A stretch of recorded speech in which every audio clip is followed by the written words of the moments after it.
Alright, boys. Today we're going to be talking about something that's a bit controversial. It's going to be Phobies being pay to win. Now, I'm going to say this outright.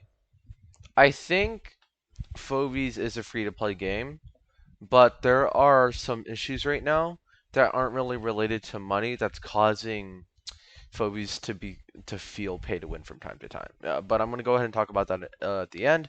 But for now, let's just get into the presentation video thing.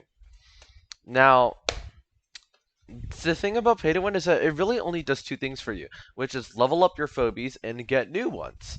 Now, of course, I'm presenting this as like, oh, that's it, that's crazy. But really, these two things, they matter a lot. And if you see me, by the way, if you see me bouncing between, like, hey, the pay to win isn't that bad, and like, hey, the pay to win's really that bad, it's because I myself have a mixed opinion on it, but yeah, I'm just trying to give as much information as I can, talking about why the game feels pay to win and why it's not as pay to win as some people think, but why it's still at this moment it can be pretty annoying. Anyway, let's get into this. Our first point. We're going to be talking about leveling. Now, it has been confirmed the max level for Phobies is level 20, and at level 20, you will gain a 57% stat boost. Now, that's more than 50%, and if you're thinking that's not that much, it is. It is huge. As a good example, a level 1 cassowary does 425 damage, but a level 20 cassowary does 667, which if you don't know is what, a 242? 240, yeah, it should be 242 damage boost. Or if we're talking about something more extreme, let's talk about Cerberus. Level 1 Cerberus has 3000 HP, but then level 20 Cerberus has around, what, 4840, which is a 1840 HP jump. This creates this huge gap between underleveled and overleveled players, but obviously I'm really being super over dramatic here. Obviously, you're not going to be fighting level 20 players when you only have level 1s. However, what I'm stating is that by technicality, sometimes you're going to be facing some really rough battles. And that's what players are facing sometimes. And the reason for this is because this is the problem with our Phobies matchmaking right now. It's that sometimes you'll be facing super high level players when you shouldn't be. Alright, next let's talk about, we're going to bring up a game that you probably won't think is relevant, but I'll try to explain it as best I can, which is Clash Royale. Now, Clash Royale has technically a problem with overleveling. If you use low levels against high levels, the high levels will probably win. But the thing about the game is that it creates a lot of possibilities. Because both players can act at the same time, it raises the game ceiling super high. I mean, the skill ceiling super high. Phobies doesn't really have that option, but you kind of get the idea. Because Phobies is a game where numbers matter a lot. So what happens is that Phobies suffers a lot from this overleveling problem. And it gets worse, because now we're going to talk about something else, which are new phobies. Now, I think this is where this is the biggest part of the problem. I don't think it matters that much when a Jarkan has like 2 more levels than you.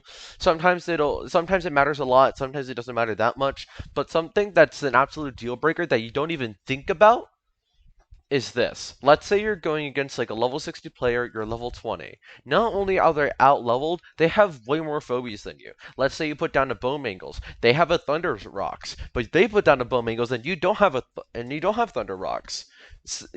They have an answer to everything, but you don't. That's the problem. When you're pay to win, you have these high level cards, and you also have a lot of cards, which basically means that you can answer to everything that your opponent has, but your opponent can't. Well, assuming they're free to play. So what ends up happening is that it gets sour super, super fast.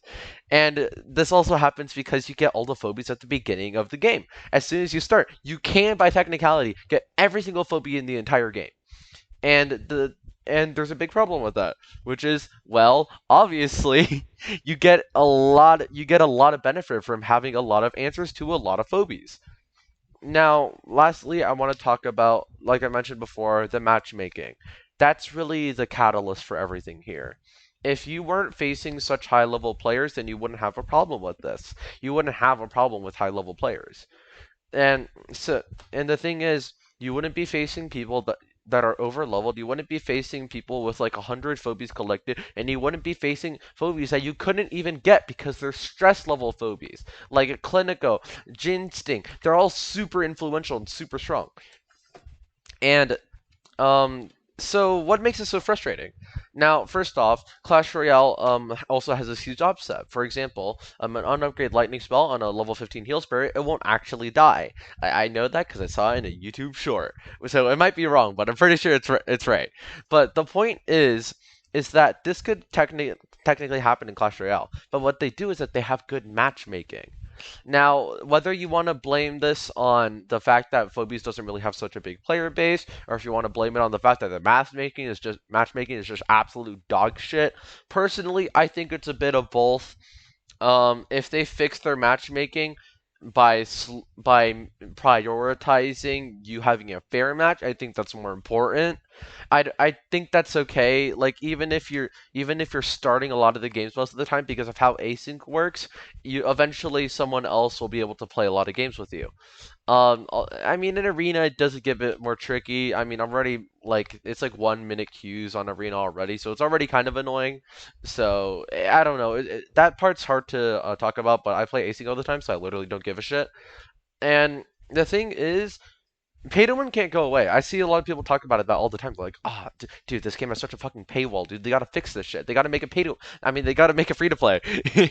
You gotta get rid of all this shit, dude. Stop it. Just get it out of here. And the thing is, you can't because the devs put so much time into this fucking game.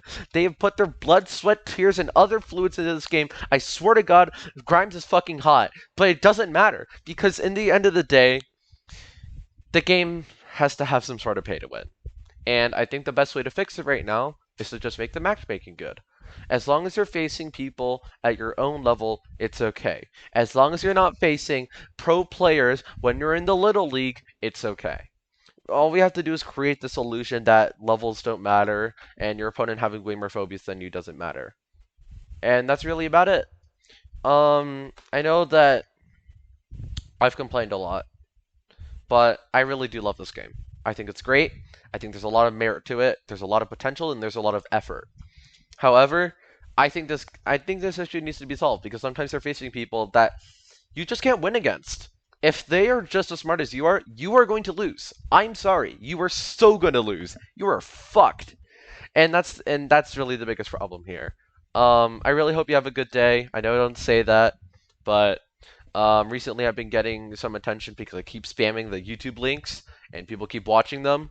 I don't know why you guys watch them, but thank you.